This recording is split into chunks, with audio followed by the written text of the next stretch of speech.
Operation tiger मोहीम फते करण्यात मुख्यमंत्र्यांचा मोठा वाटा, सूत्रांची माहिती। 6व्या खासदाराला फोडण्यामध्ये फडणवीसांची शिष्टाई कामी, संख्याबळ पूर्ण करण्यासाठी फडणवीसांची मदत।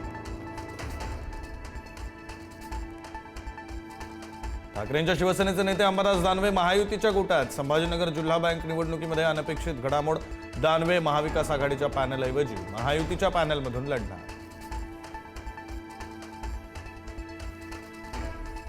महाविकास आघाडीच्या बैठकीला 60 पैकी 23 आमदारांची दांडी। महाविकास आघाडी म्हणून आपण खरंच एकत्र आहोत का?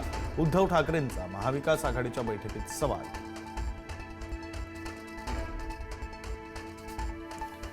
आज संध्याकाळी 6 वाजता राज्य मंत्रिमंडळाची बैठक। महत्त्वाच्या प्रस्तावांवर होणार चर्चा, विकास कामांसंदर्भातील निर्णयांची शक्यता। लखनौ कोचिंग क्लास दुर्घटनेनंतर पुढारी न्यूजनं केलेल्या पडताळणीमध्ये महाराष्ट्रातील धक्कादायक वास्तव समोर। राज्यात कोचिंग क्लासेसचे नियमन करणारे विधेयक 9 वर्षांपासून लालफितीतच। कोचिंग क्लासेससाठी अद्याप स्वतंत्र कायदा नाही। संभाजीनगरच्या प्रीस्कूलमध्ये 2 वर्षांच्या बालकाला बेदम मारहाण। शाळेतील 2 बालकांच्या वादाचा भयानक सीसीटीव्ही। 2.5 वर्षीय मुलाकडून चिमुकल्याला मारहाण आणि चाव। पुण्यातील लोगड प्रकरणामध्ये धक्कादायक माहिती समोर। 31 मे रोजी सियानं प्रियकर चेतन सोबत रचला हत्येचा कट। सिया चेतनमध्ये 6 महिन्यात 2004 वेळा फोन कॉल आणि 238 तास संवाद। सिया आणि चेतनला 7 दिवसांची पोलीस कोठडी।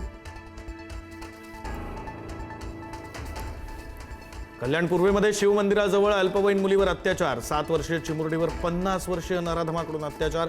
आरोपी जुमेया अली शेख पोलिसांच्या ताब्यात। राजस्थानच्या धर्तीवर महाराष्ट्रातही लग्नपत्रिकेत वधूवराची जन्मतारीख छापणं होणार अनिवार्य। राज्यातील बालविवाह रोखण्यासाठी सरकारचं मोठं पाऊल। किल्ले रायगडावर महादरवाजाजवळच्या भागामध्ये दरड कोसळली। पायरी मार्ग उद्यापर्यंत बंद राहणार। दरड हटवण्याचं काम सुरू।